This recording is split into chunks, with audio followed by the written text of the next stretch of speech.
అవ్వకుండా ఇంకా బుద్ధి రాదా మీకు? మనకు ఒక మేకప్ మంత్రం ఉంది, మీ అందరు ఎవరికి చెప్పాల్సి లేదు. సరిగ్గా ఇటువంటి ఎండలో తీసుకెళ్తే కేజీ బయటపడుతుంది, కేజీ పుట్టి పెట్టి. ఏమి ఎంత చీప్గా ఉన్నారు?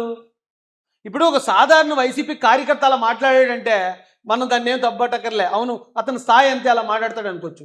ఓ సోషల్ మీడియా కార్యకర్త వైసీపీ పేటీఎం కుర్రోడు మాట్లాడాడంటే అర్థం చేసుకోవచ్చు.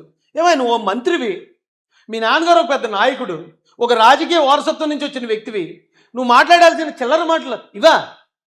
ఎంత చిల్లరగా మాట్లాడేది? అంటే ఇక గవర్నమెంట్నో లేకపోతే మంత్రులనో మీరు క్వశ్చన్ చేయడానికి వాళ్ళు ఏం పొరపాట్లు లేవు కాబట్టి ఇక పర్సనల్గా ఇలాగా ఎటకారాలు చేసి, అంటే దీన్ని ఒక రకంగా ఈవ్ టీజింగ్ అంటారండి. మహిళల్ని టీజ్ చేయటం, ఈవ్ టీజ్ చేయటం నేరం. ఇది అంత స్థాయికి దిగజారి మాట్లాడుతున్నారండి. ఆవిడ మాట్లాడుతుంది, మనం ఏమంటుంది, పూర్వం మేము చదువుకున్న రోజుల్లో మేము ఉద్యోగాల కోసం ఎదురు చూసేవాళ్ళం, ఇప్పుడు ఉద్యోగాలు మన కోసం ఎదురు చూస్తున్నట్టు. ఏ ఉద్యోగం అమ్మా నువ్వు చేసినటువంటి ఉద్యోగం ఏంటి చెప్పు. ఆ మాట ఏమన్నా తప్పొద్దండి? ఇప్పుడు ఇతను మేకప్ల గురించి, ఆ మేకప్ ఎలాగ అయిపోద్ది, అలా అయిపోద్ది, ఏదో ఎండలోకి వెళ్తే కేజీ బయటపడుతుంది అని ఇలాంటి చిల్లర మాటలు, ఇలాంటి నీచమైన మాటలు ఎందుకు మాడుతున్నాడంటే, వంగలపూడి అంతే గారు అన్నారట, గతంలో మేము ఉద్యోగాల కోసం వెయిట్ చేసేవాళ్ళం, ఈవేళ ఉద్యోగాలు మీకోసం వెయిట్ చేస్తున్నాయి అన్నదట. ఏముంది అందులో తప్పు? ఒకవేళ అది తప్పు, అది పొరపాటు అనుకో, ఏమా మీరు ఉద్యోగాలు ఇస్తానన్నారు కదా, ఏ ఉద్యోగాలు లేవు కదా, పలానా ఉద్యోగాలు తీస్తానన్నారు, డిఎస్సి తీస్తానన్నారు, తీయలేదని చెప్పగలవా? గవర్నమెంట్ జాబులు పోలీసు ఉద్యోగాలు తీస్తానన్నారు, తీయలేదని నువ్వు చెప్పగలవా అమర్నాథ్? కొన్ని వేల ఉద్యోగాలు ఇచ్చారు కదా. అయితే ఆ మాటకి ఇంత పర్సనల్ అటాక్ ఎందుకు చేయాల్సి వచ్చిందండి? ఉక్రోషం, ఆక్రోషం. చెప్పు, నువ్వు చేసిన ఉద్యోగాలు మా వాళ్ళు చేయలేరులే, మా వాళ్ళకి చేత కాదు, మా ఊర్లో మహిళకి అంతకన్నా చేత కాదు. నువ్వు వచ్చి మాటలు మాట్లాడతావు. ఒక్కసారి పదవి వస్తే నేను వదిలేసినటువంటి బుల్లెట్ ప్రూఫ్ కార్ వదిలి తిరుగుతున్నావు నువ్వు. చాలా నీచంగా మాట్లాడాడండి. నువ్వు చేసిన ఉద్యోగాలు మా వాళ్ళు చేయలేరు, మా ఆడవాళ్ళు అంతకని. అంటే ఏ ఉద్యోగం అని? హోమ్ మినిస్టర్ ఉద్యోగమా? లేకపోతే ఆవిడ గతంలో టీచర్గా పనిచేశారు, ఆ ఉద్యోగమా? లేకపోతే ఇతని మాటల్లో చాలా ద్వందార్థాలు ధ్వనిస్తున్నాయండి. ఒక మహిళని, అందున దళిత మహిళని ఒక వ్యక్తి ఇలా పబ్లిక్లో జనాల మధ్యలో చులకం చేసి మాట్లాడడం 100% ఇది ఎస్సీ అట్రాసిటీ చట్టంలోకి వస్తుందండి. పైగా ఒక హోంమంత్రి గారిని పట్టుకుని, నేను వదిలేసిన ఏంటది బుల్లెట్ ప్రూఫ్ వాహనం నువ్వు పట్టుకెళ్తున్నావు అండి. నువ్వు వదిలేసావా? ఎవరిది బుల్లెట్ ప్రూఫ్ వాహనం? నువ్వు కొన్నావా? మీ నాన్నగారు కొన్నారా? మీ తాతగారు కొన్నారా? మీ ముత్తాత కొన్నాడా? ఎవరు కొన్నారని అది? అంటే ఇప్పుడు జగన్మోహన్ రెడ్డి గారు బుల్లెట్ ప్రూఫ్ వాహనంలో తిరుగుతున్నారు, చంద్రబాబు నాయుడు గారు వదిలేసింది అంటారు. అంటే చంద్రబాబు నాయుడు గారు వదిలేసిన బుల్లెట్ ప్రూఫ్ వాహనంలో మాజీ మంత్రి జగన్మోహన్ రెడ్డి గారు తిరుగుతున్నారని అంటే అది కరెక్టా? ఏమో ఎంత నీచంగా ఉన్నారు. రాజకీయం తెలీదు, ఎలా మాట్లాడాలో తెలీదు, ఎలా ప్రతిపక్షాన్ని లేకపోతే అధికార పక్షాన్ని ఎలా కౌంటర్ చేయాలో తెలీదు. ఇలా చులకల మాటలు, చిల్లర మాటలు మాట్లాడితే ఎవరు పరుగు పోతుంది? అంటే ఇప్పుడున్న ఈ ట్రెండ్లో నేను ఇద్దరు ఆడపిల్లలకి తండ్రిని. ఈ ట్రెండ్లో మేకప్ అనేది సర్వసాధారణం, ప్రతి ఒక్కరికి అదొక సరదా మన ఆడపిల్లలకి. ఇప్పుడు మేకప్ అంటున్నారు, గతంలో కూడా ముస్తాబ్ అవటం అనేవారు. ఎక్కడికైనా పెళ్ళికి వెళ్ళాలన్నా లేకపోతే ఏదైనా కార్యక్రమానికి వెళ్ళాలన్నా గంటల ముస్తాబ్ అయ్యేవారు. అది ఆడపిల్లలకి అదొక వరం. అది ప్రతి ఆడపిల్ల చేసే పని. అదేదో నేరం అన్నట్టు ఈ ఆంధ్రప్రదేశ్లో ఇంకెవరూ చేయట్లేదు, ఒక్క వంగలపూడి అనితగారే ఈ పొరపాటు చేస్తున్నారు అన్నట్టు. ఏంటి ఇలా మాట్లాడేటి ఇతను? నాకు సిగ్గు అనిపించింది నిజంగా. ఇలాంటి వాడు ఒక మంత్రి చేసాడు అంటే. అసలు ఇతను ఎలా మంత్రి అయ్యాడండి? ఇది పక్కన పెడితే ఎవరండి మేకప్ వేసుకున్న వాళ్ళు ఎవరు? ఏమంటే ఆ ఫోటో ఏది? ఫోటో ఒకటి పోస్ట్ చేయండి. అది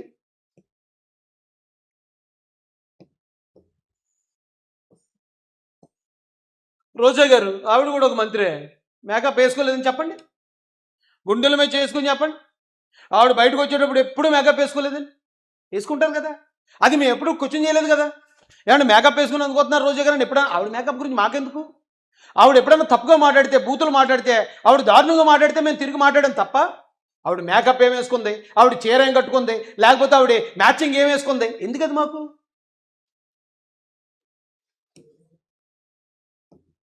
ఏమండి, మా అప్పటి మాజీ ముఖ్యమంత్రి, మాజీ హోంమంత్రి గారు కనుక్కోండి, అందరూ అక్క చెల్లెలతో సమానం అండి. ఇప్పుడు నా ఇంట్లో వాళ్ళు కూడా ఒకవేళ నా వైఫ్ వేసుకోపోవచ్చేమో, కానీ నా పిల్లలు కూడా ఎప్పుడన్నా సరదాగా వెళ్ళినప్పుడు అది ముస్తాబవుతారండి ఆడపిల్లలు. వీళ్ళందరూ నా అక్క చెల్లెలాగే చెప్తున్నాను నేను. అంటే వీళ్ళందరినీ కూడా అవమానించినట్టే కదా. గుడివాడ అమర్నాథ్ ఆంధ్రప్రదేశ్లో ఉన్న ప్రతి ఒక్క మహిళని, ప్రతి ఒక్క అమ్మాయిని కూడా అతను అవమానించాడు. ఏమండి, ఇంకో మంత్రి గారు మేకప్ వేసుకోలేదండి, విడుదల రజనీ గారు మేకప్ వేసుకుంటే అది నేరమా అండి?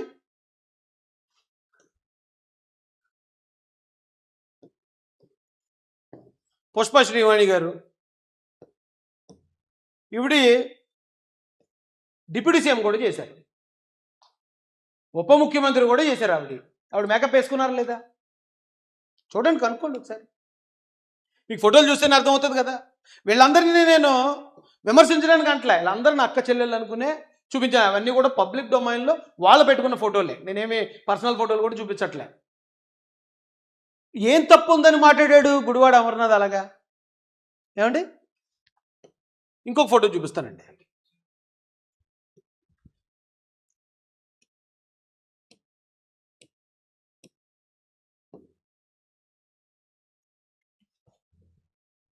వీళ్ళ ఫ్యామిలీ ఫోటో, ఆ అమ్మాయి కూడా నా సొంత చెల్లితో సమానం, అది కూడా పబ్లిక్లో ఉన్న ఫోటోయే. ఒకసారి మాట్లాడండి చూసి, మేకప్ వేసుకుని ఉంటారా, వేసుకులేరా? ఎందుకు గుడివాడ అమర్నాథ్ ఇంత నీచంగా ఎందుకు మాట్లాడాడు నాకు అర్థం కాలేదండి. ఏమండి, ఒక మహిళా మంత్రి, పైగా ఒక దళిత సామాజిక వర్గం నుంచి ఎదిగి అక్కడ వరకు వెళ్ళి మంత్రి అయింది. గుడివాడ అమర్నాథ్ నీకు మినిస్టర్ ఎందుకు ఇచ్చారు జగన్ గారు? నువ్వేం పొడిచావయ్యా? నీకు మినిస్టర్ అవడానికి నీకున్న అర్హత ఏంటి? కేవలం మీ తండ్రి లేకపోతే మీ తాతగారి వంశపారంపర్యంగా వచ్చింది మాత్రమే. అంటే వంశపారంపర్యంగా వచ్చిన లీడర్లందరినీ నేను తప్పట్టట్లేదు, మళ్ళీ ఇక్కడ పాయింట్ నోట్ చేయండి. జగన్మోహన్ రెడ్డి గారు వంశపారంపర్యంగానే వచ్చారు, కానీ ఆయన పాదయాత్ర చేసి ఆయన ఒక లీడర్గా ప్రూవ్ చేసుకున్నాడు. అలాగే నారా లోకేష్ గారు కూడా వంశపారంపర్యంగానే వచ్చారు, కానీ యువగళం పేరుతో ఆయన కూడా ప్రూవ్ చేసుకున్న ఆయన లీడర్షిప్ని. ఎలా ఉండే వ్యక్తి ఏదో గతంలో నిప్పులా ఉండేవాడా, ఇనుములాగా ఉండేవాడు, ఇప్పుడు కత్తిలాగా అయిపోయాడు. వారసత్వ నాయకులే, వారసత్వం వచ్చిన వాళ్ళే, కానీ వాళ్ళని వాళ్ళు ప్రూవ్ చేసుకున్నారు. నువ్వేం ప్రూవ్ చేసుకున్నావు నీకు మా మంత్రి రావడానికి? కోడి గుడ్డు మాత్రమే పెట్టగలదు, కోడిని పెట్టలేదు కదా. సో కోడి గుడ్డు పెట్టాలి, దాన్ని హ్యాచ్ చేయాలి, మళ్ళీ దాన్ని తీసుకొని వచ్చి కోడి కింద తయారు చేయాలి. ఇప్పుడు మరి అంతకుముందు ఏమైనా కోల్డ్ ఫార్మ్ ఏమైనా రన్ చేసేవేమో నాకు తెలీదు. ఇది నీ అర్హత నువ్వు మంత్రి అవడానికి.